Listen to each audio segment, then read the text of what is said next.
Welcome and greetings, career-minded superstars. You are listening to the exclusive Career Coach, your podcast for all things career. And I'm Lisa Edwards, the indispensable career coach for superstars just like you. Now let's dig into this week's topic, shall we?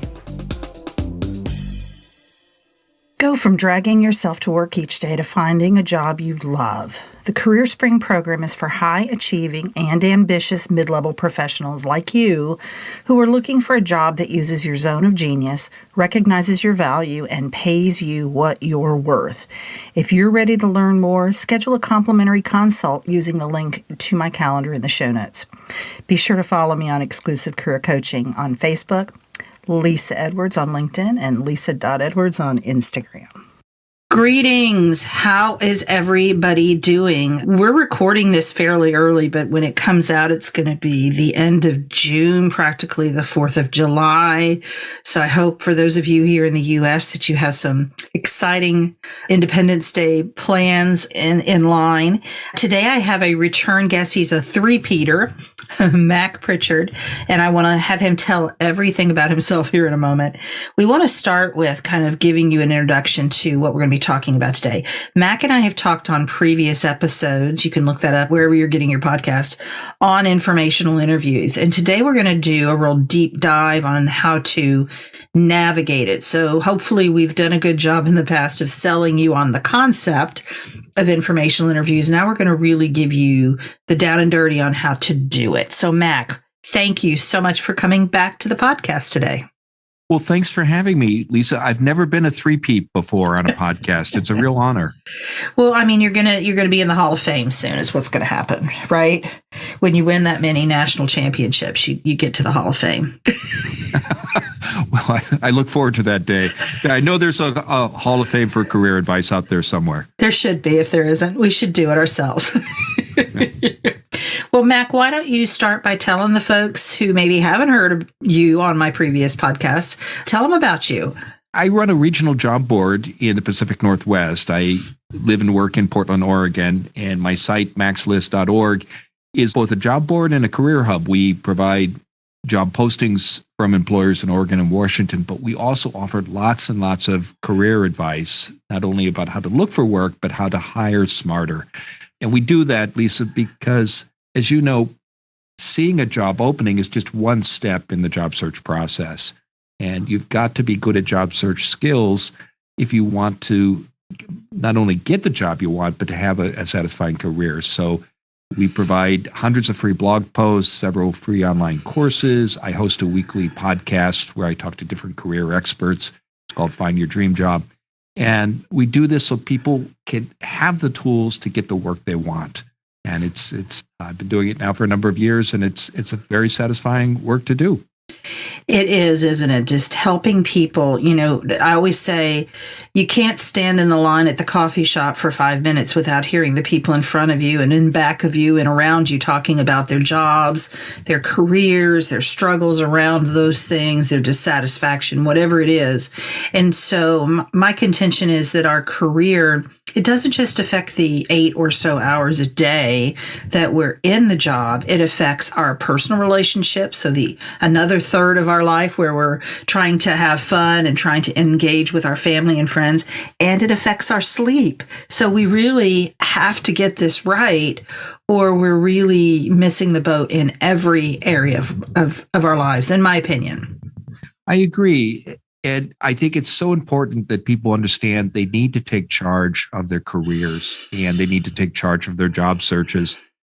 Too many of us, and I certainly was this way early in my career, Lisa, because I had a career in communications, politics, and government before I started Mac's List.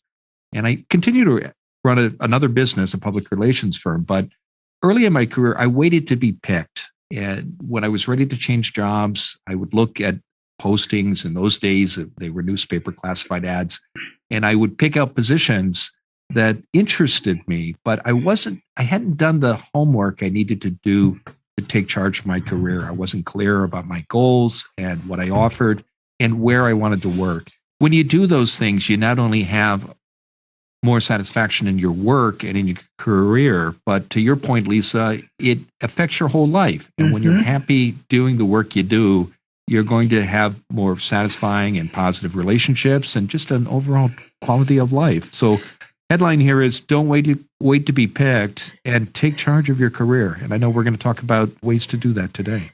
Exactly. It's so important to be proactive and not just let it happen to you. And P.S., for those of you who haven't gotten the notice, your friends don't want to keep hearing you complain about your job. They want you to fix it so that they don't have to listen to it anymore. So if you don't want to lose your friends, you maybe need to change your work situation and not be complaining about it all the time. I think we can all agree on that one. Yes. And I think often people aren't sure how to change it. And so that's why it's important to give people the information and the tools they need to set those goals, to look for work. And I know we're going to dive deep into an informational interview and what it looks like and how it can help. But it's such an important tool, both in your job search and in managing your career. So let's start with the mistakes that you see with people who are attempting informational interviews or don't ever get started on them. What are you noticing about people's maybe misconceptions about informational interviews? Let's start there.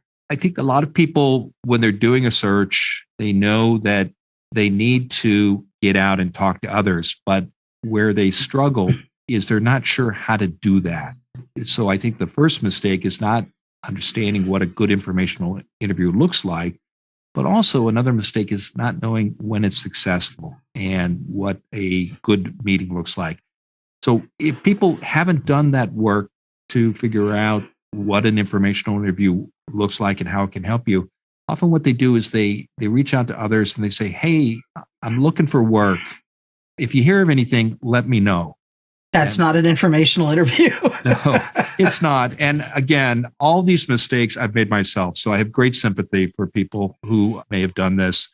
And the reason that doesn't work, as you know, Lisa, is you got to be specific and you got to know what you want. And when you're specific in your ask, people will say yes or no, but if you are clear about what you want, they're more likely to say yes. So don't ask people if they hear of anything to let you know. Instead, if you have a brief conversation with someone and they ask how you're doing and you're doing a job search, if you can say, well, I'm looking for a marketing position with a nonprofit in the greater Portland area. I'm particularly interested in nonprofits that work with younger people in athletics. And so I would welcome, if you hear of anything, let me know. But if you know of anybody who's working in those worlds, I would love to connect with them. Do you know anyone like that? Now, they may not know anyone like that, but that's a very specific ask. And the example that comes to mind for me is we did a panel discussion about looking for nonprofit work here in the Pacific Northwest. And there was a lady who wanted to work for Mercy Corps, which is an international relief organization. And she would tell people, she was an accountant, and it's a large organization with several thousand employees.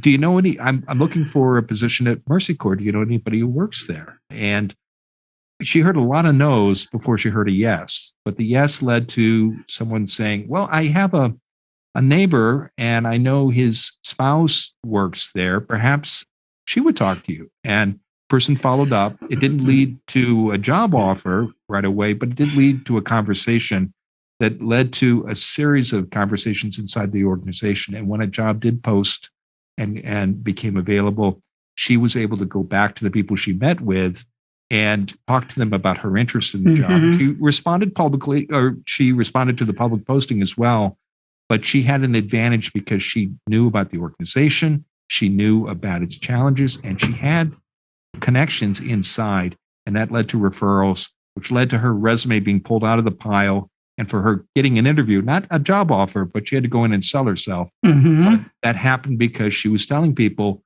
not if you hear of anything, let me know, but do you know anybody at Mercy Corps? I'm looking for an accounting position there. And I think it's so important to remember that when those people, and many, many people will say no to you, especially with such a specific ask, they're not saying no to you as a human. They're saying no to you in response to the specific question you've just asked them. And if you can think of it that way, I think it takes a lot of that stigma out of, I don't want to be rejected by people. I don't want to, people won't like this. They'll feel like they're being bothered. It's just not the case. Of course, some people will feel bothered by it because they're not networkers and they don't maybe understand the concept, but they're not going to bite your head off in all probability. They're not going to shoot at you. They simply don't have an affirmative answer to the question you've just asked them.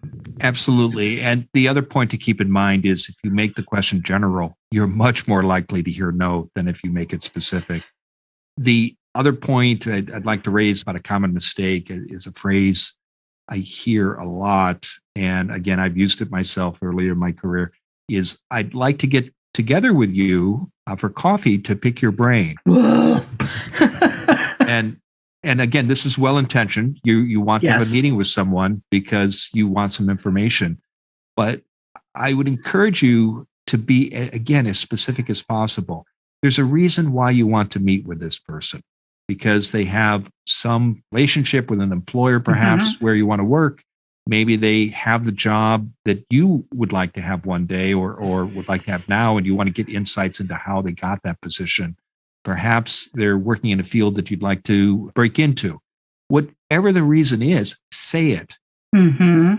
Don't say, I want to pick your brain. Say, I want to talk with you because you made the transition from the nonprofit world to the private sector. And you work in my field, development, and I want to learn from you about that experience, the obstacles you had to overcome, whatever the reasons might be. And, and if you're not clear about the reasons, that's okay. But before you make the request, get crystal clear about why you want to see that person. It's not to pick their brain. There are a set of questions or experiences or something they have insights into. And when you tell them the reason for the meeting, they're much more likely to say yes than if you just make a general request.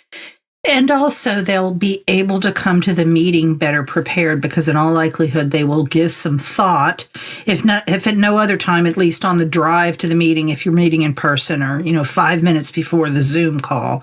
But they will have some idea and you won't catch them flat-footed with your ask, with your questions. So for all of those reasons, we want to be open and above board about why we're having the meeting. Is there anything else that the listeners should know about how to set that meeting up? So the sort of pre-work before the meeting actually occurs. There's a third phrase, and just tying into our theme of the three-peat here, and that I want people to think about. And that's when someone asks you about your job search and what you're looking for, avoid the phrase, I'm keeping my options open. Yes. And again, it's one I use myself. So I have sympathy for people who are doing this. But the challenge with that is that it's unclear what you want. And if you don't know what you want, others can't help you. And so I think when people hear that, they think, okay, well, I'm not sure what I can do for you. It's unclear to me what you want. So when you figure that out, come back and talk to me. So just to sum it up, because I know you're a big fan of lists. Yes. Let's not avoid saying I'm keeping my options open. Avoid saying I want to pick your brain. These are phrases that you need to avoid. And if you haven't done the homework about the goals that interest you or the goals you've set for yourself, you need to do that work before you start informational interviews. And in some cases, you wouldn't be able to go to an informational interview and say, I'm looking for a position as the marketing director. Perhaps your skill set is a little bit broader or what you do I've worked with a number of clients over the years where what they do could fit into any number of departments within the organization. And you're not expected to know the deep inner workings of the organizational structure of the company. But if you can go to that meeting and say, here's what I bring to the table, then you're meeting them sort of halfway with that. They don't expect you to know the exact job title, perhaps. Some of you will, but others of you won't. But if you can Tell them the skill set that you want to use and how you can be of value to the organization. You are speaking their language, and they can translate that into, oh, it's this department, it's this job title, or at least refer you to the right person. That's absolutely right. And the other thing I want to raise, because I imagine listeners might be thinking this, when they say I'm keeping my options open, they're thinking, well, I'm not sure what I want to do. Mm-hmm. And that's normal. That's natural. We all have multiple interests, but and we can talk more about this when we break down an informational interview. But one of the reasons to do it is it allows you to explore 2 or 3 goals that might interest you, and to find out through those conversations and those connections if that's a direction you want to go. Mm-hmm. So what is the first thing that you should do during the actual informational interview? Good informational interview has 3 parts, and there are 3 things that you absolutely must do. The first, Lisa, is when you walk in the room, you're going to introduce yourself, share your goals, and tell your story. And you can do this in 2 to 3 minutes. And the reason you want to do it is, again, there's a reason why you asked to meet with this person. They've got some insight into an occupation that you're excited about. They're connected or part of a company where you might want to work. They've made some transition that you want to make. That's why you're in that room. It's a business meeting. You called it. You're in charge. And you need to set and run the agenda. And the first part of that agenda is to introduce yourself, share your goals, and share your story. And when you do that, people are going to remember who you are, what you want, and what you offer. And they're going to think of you when opportunities come up. So I imagine this would be very much like the answer that you would give to the tell me about yourself question in an interview, with some tweaks, but I think the idea is kind of the same, to get them, a little bit of background about you, what's going on with you at present. And then I always do a past, present, future format when I'm coaching my clients on answering that question, just really giving them that background information and some specifics about why you called the meeting to sort of frame what is to follow. Is that fair? That's correct. You want to say who you are, what you've done, and why you want and where you're going, what your goals are, and why you are meeting with this person, what you hope to get from the conversation.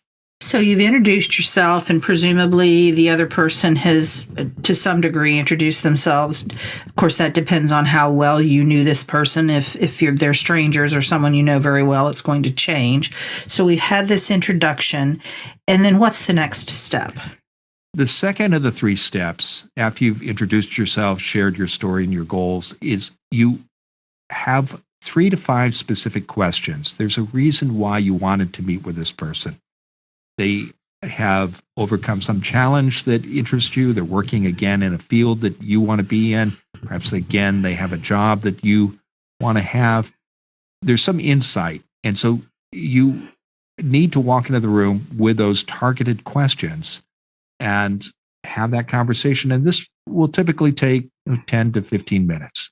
So you've got these questions ready to go.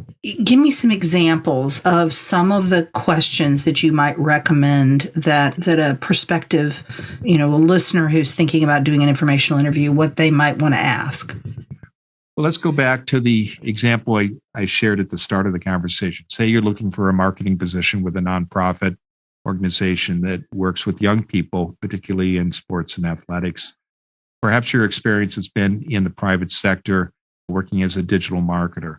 So you want to, through informational interviews, find people who are doing that work and ask them how and examples of questions you might ask, Lisa, might be, well, how did you come to have this position? When you were hired, what were the most important skills and experiences to the employer? What advice would you have for somebody who is moving from the private sector to the nonprofit sector? 4th question might be, have you seen anyone else do this, move from the private to the nonprofit sector, particularly in the marketing nonprofit world, working with young people? And who are the organizations out there in this sector who are growing and might be getting new grants, new funders, and might be looking to grow their communications or marketing programs, who might need some help. Are there any people who are doing this work who might be transitioning soon that and are those organizations I should reach out to?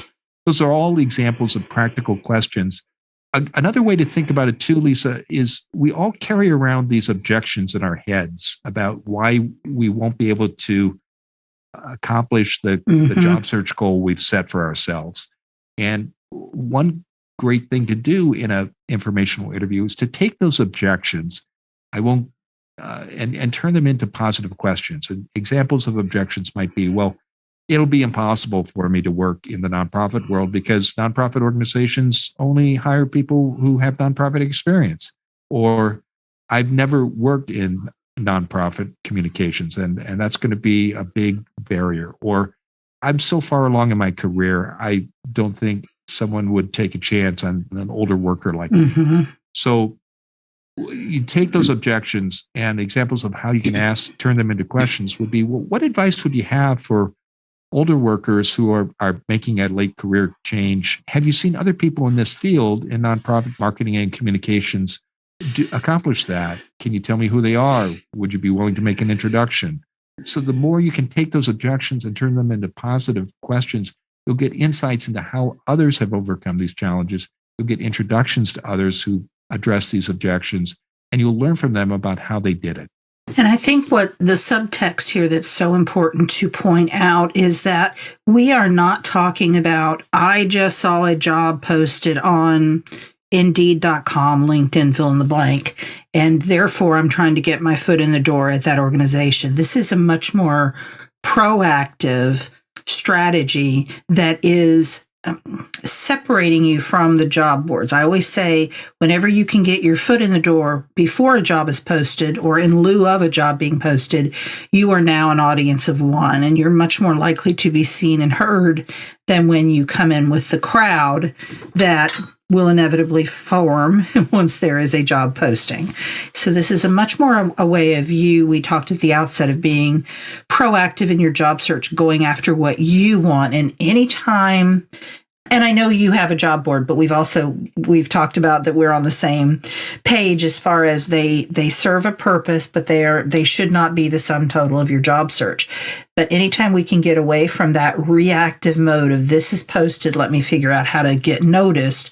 Instead, let me present myself as the solution to this company's problem, and the great companies will find the right place for me. And really believing that you have that skill set that can make a difference in that organization, and that you can sell yourself in that way when there is no job posted. It's such a beautiful skill to develop. And let me second your point about job boards. I'm very proud of the value my job board offers both employers and job seekers. But I will be the first to tell you, Lisa, depending on where you are in your career, if you're spending more than 20 to 40% of your job search time looking at postings, and I meet people who spend 100% of their time looking at postings or replying to them, you're making your job search so much harder than it has to be, and it's going to take longer. And here's the reason why, and I know you've talked about this on past episodes. It's how the hiring system works. Referrals are so important, and a referral can make a huge difference both in getting an interview and helping you and that creates the opportunity to sell yourself, but it can also help you when it gets down to you and two or three other clients if you have existing relationships. I'm sorry, two or three other candidates. Right. If you have existing relationships inside the organization. So how do you create those referrals if you don't know anyone inside the company where you want to work? That's where informational interviews come in, because when you have these conversations, you're going to create a positive impression. People are going to think, well, she's on the ball. She knows what she wants to do and what she has to offer. She asks smart questions. We should give her an interview when you apply for a position at that company. And so recognize how the system works and make the system work for you. And that's informational interviews can help you do that. Exactly. We talked on a previous episode with you and I about the hidden job market, and that depending on which resource you look at, 70 to 85% of all jobs are in the hidden job market. And so many people see that statistic and think that excludes them. And what I am quick to say is that you can be inside that hidden job market too. There's no, there's no gate that can't be opened. There's no, I have to have certain, education or certain a level of job that there's nothing there that keeps you out of the hidden job market unless you choose to keep yourself out of the hidden job market. You have to know how to navigate it. And the good news is it's a skill. You can learn it. Yes. And I think of an example out here in Oregon. I met a job seeker 2 years ago. She actually shared her story on my podcast. She worked in Washington, D.C. on Capitol Hill for a U.S. senator, and her partner got a job here in Portland. So she came all across the country. She didn't know anyone here. And over the course of 5 or 6 months, she did about 90 informational interviews, Lisa, because And I say that and people think, well, that's amazing. But I meet people all the time who over the course of 6 months will apply for 90 jobs.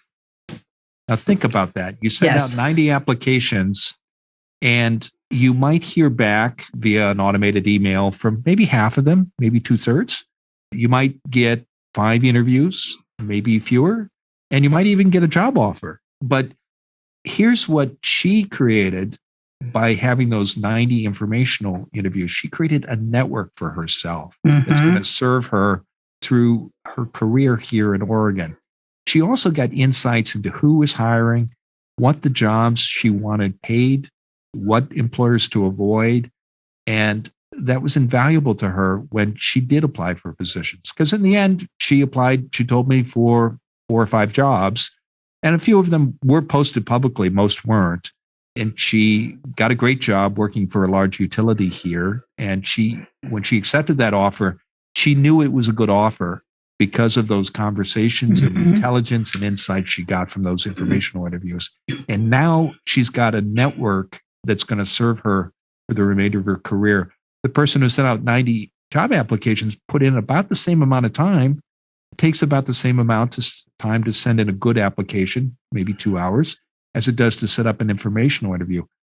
And they did get interviews, and in the end, they got a job offer, but they don't have that network, and they didn't get the insight and intelligence from those conversations that were going to help them make an informed decision at the end.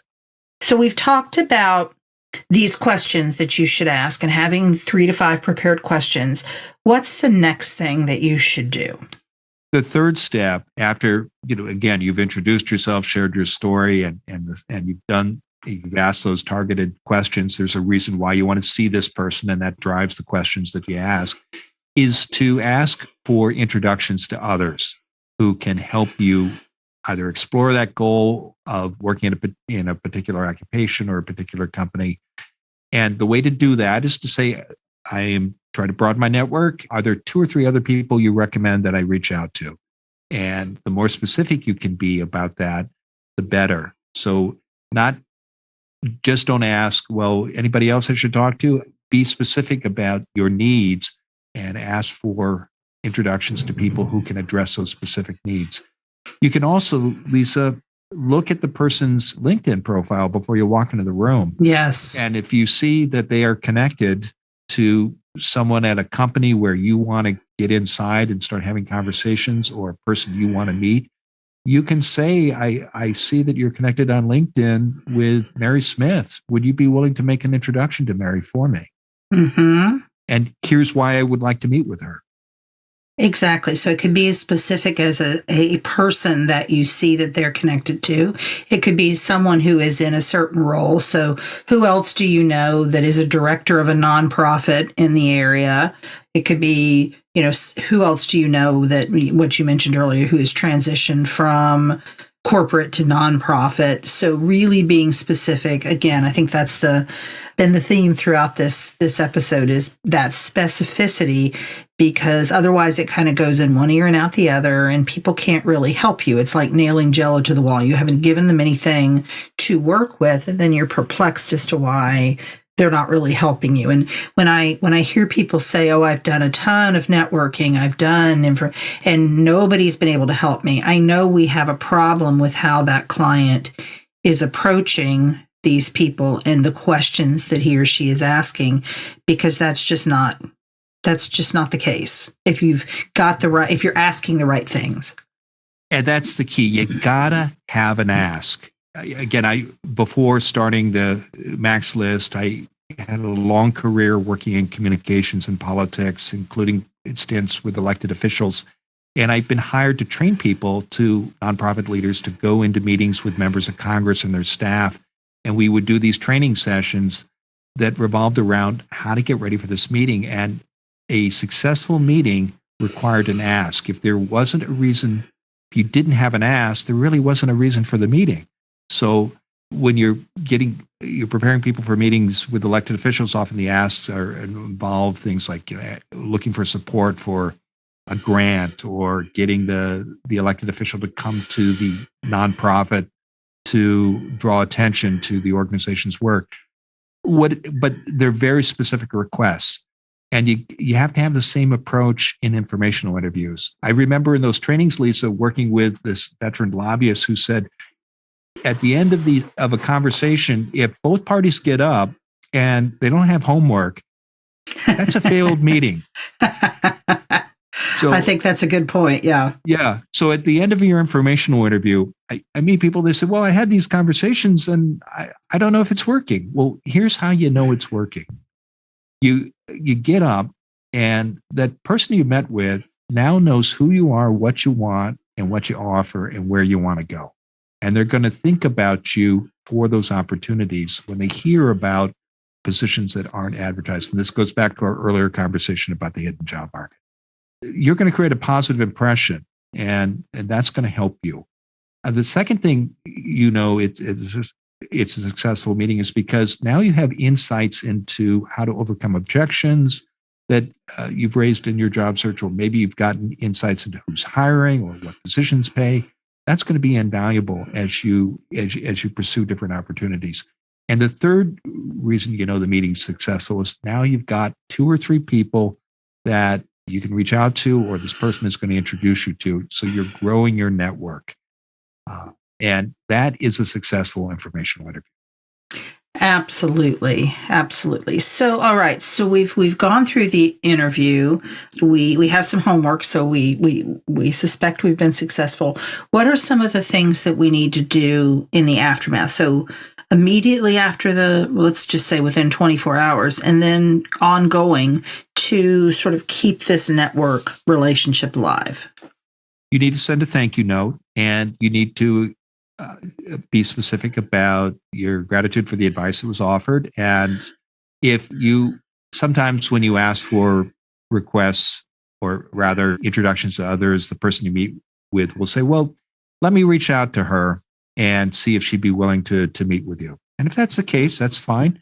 I actually think if somebody reaches out on your behalf that way, it's much more likely to result in an appointment. So just remind the person in your thank you note that they agreed to reach out to this person and see if they would be willing to have a meeting with you.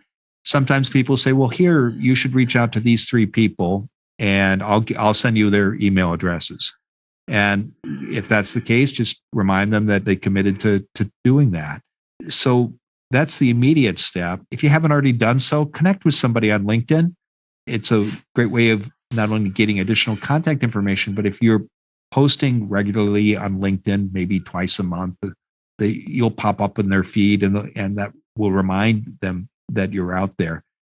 And then I think to maintain the network and that relationship, if there's some common interest that you talked about, you can send articles to people and let them know that you were thinking of them. I also think it's really important when you do get your job that you reach out to everybody you met with and let them know that you landed in this particular position and you look forward to staying in touch. I would guess probably 5 to 10% of networkers do that, but those are the ones I keep running across throughout my career. Mm-hmm. And they're committed to relationships. I think it's also important to remember that you, in an informational interview, have a lot to offer because you're an accomplished professional yourself, no matter where you're starting in your career, whether it's right after college or in mid-career or beyond that. And I think at the end of an informational interview, it's always powerful to say, is there something I can do to help you? And people are always often put off by or surprised to hear that. But I think it does two things, Lisa. It reminds the person you're meeting with that you're a professional peer and you've got a lot to offer. And it also, I think, helps psychically to remind you that you're not a supplicant. You're somebody who's doing a job search. And this is a very natural, normal thing to reach out to others and ask for information and advice and help. So if you do those things, those are terrific ways to maintain that relationship and that network.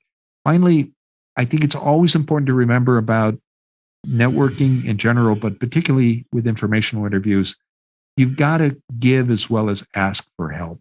And so when people reach out to you, and they will, make time to see others who need advice about their own careers and their own job searches.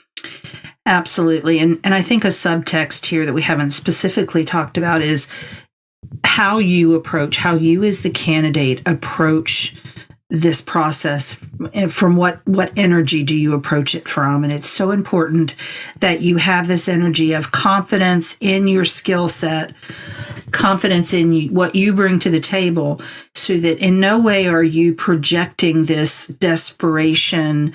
I think in most cases, people who are desperate, what I see anyway, is they are the ones who back away from any kind of networking. They go to, of course, the least effective tool. They go to job boards and they shut themselves off from the world. So for many of you, if you're even thinking about doing informational interviews, you are coming at it from a place of confidence. But I just want to reiterate how important that is. You are not needy or graspy because you are doing this. You are not begging and you are not desperate. You are doing the things that professionals do to advance their network, and you are fully confident in the skill set that you bring and how valuable you will be to the eventual employer who is fortunate enough to hire you. Agreed. And while we touched on this earlier in the conversation, I think it bears emphasis. If you're uncertain about your career goals, that can lead to uncertainty and a sense of desperation. Often people say, well, I'm keeping my options open because I don't know what I want to do. And we've all been there. We all will be there at different points in our career. So if you're not clear about your goals, that's okay. But I find that people typically have 2 or 3 goals that excite them. And so use the informational interview process to research those goals and find people who are doing the work that interests you. Have conversations with them about how they found those positions, what it's like working in that field. And when you have 3 to 5 conversations like that, you'll figure out pretty quickly which of the 3 goals you're exploring most excite you. And one will definitely fall off the list right away. Yeah. And the other one will probably, and then one will outrank the other. And when you do that, you approaching these conversations as a kind of research project, you're managing your uncertainty by getting the facts you need and the insights you need to make an informed decision about your career and what you want to do next. So uncertainty is okay. Just act on it and figure out how to get clear about what you want to do. And you can be confident while uncertain. So uncertain does not have to equal graspy, needy at all. It simply means you can be very confident. Here are the skills that I bring. Here's the strengths that I have. And I'm trying to learn and decide where I want to focus those strengths and those skills. And you're, again, coming at it from a place of confidence.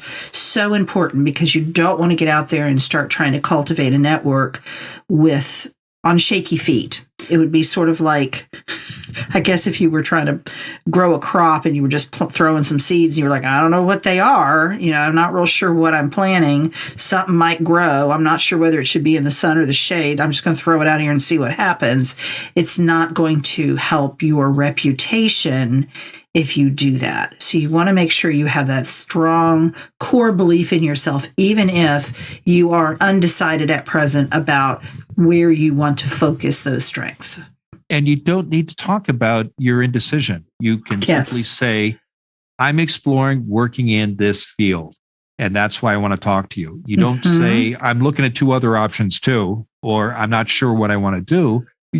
It's a fact. You're interested in opportunities in this occupation or with this company or in this sector, whatever it may be. And that's what you talk about. And then you listen and learn, and you'll figure out if that's where you want to go or not. But so focus on what interests you, and you'll figure out, and that's going to boost your confidence as well. Exactly. Well, this has been fantastic. I could talk about this all day with you, Mac, but we probably ought to wrap it up. So how can the listeners find you? Visit our website, maxlist.org. While our job postings are in Oregon and Washington, the advice that you'll find in the Learn section of the website, hundreds of blog articles, several hundred podcast episodes, and other materials, work anywhere, whether it's in Oregon or Florida or anywhere in the United States or outside the U.S. I also host a weekly career advice podcast, Find Your Dream Job. You can find it wherever you get your podcasts. And we've had 2.6 million downloads now. We've been doing it for about 6 years. Yeah. And every week I talk to a different career expert like you, Lisa, about the nuts and bolts of job search. We get really granular, really practical, but that's what our listeners come for. And we're proud to offer that advice. Exactly, Mac. That's the same kind of feedback I get about this podcast, is that they like the actionable steps that we go over and how specific we get, because I don't think it's useful to tell people, you should network, period, end of sentence, move on to the next topic. We have to tell them how. We can't assume that people were born, come out of the womb knowing how to network or know how to conduct a job search or how to write a resume and all of the things that are in our wheelhouse. So both of you and I get very specific about those things. I can't thank you enough for being on the podcast as a 3-Peter, Mac. Is there such a thing as a 4-Peter? 4-Peter sounds, maybe not. I don't know. But as it comes out of my mouth, it sounds wrong, Mac. I think 4 times. Yeah. Four-time podcast guest. That's probably the phrase. I think that feels better. Yeah. So I hope we can have you back on in the future. You can count on me reaching out to you after some period of time and saying, hey, it's time again. So thank you so much for being on the podcast today, Mac. Well, thank you, Lisa. And thanks for all the good work you do to help job seekers. I listen to your show regularly, and I'm always impressed by the high quality of advice and the other guests you've had in the past. Thank you. I feel the same way about yours, and you have such a great footprint and a reach in the Pacific Northwest. So here we are on completely opposite ends of the country, doing our thing to help people with their careers. So I hope this has been helpful to you listeners, and I'll see you next week. Take care. You've been listening to The Exclusive Career Coach with Lisa Edwards, CEO of Exclusive Career Coaching.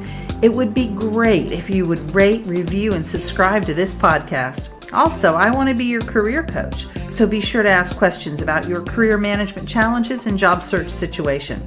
Until next time.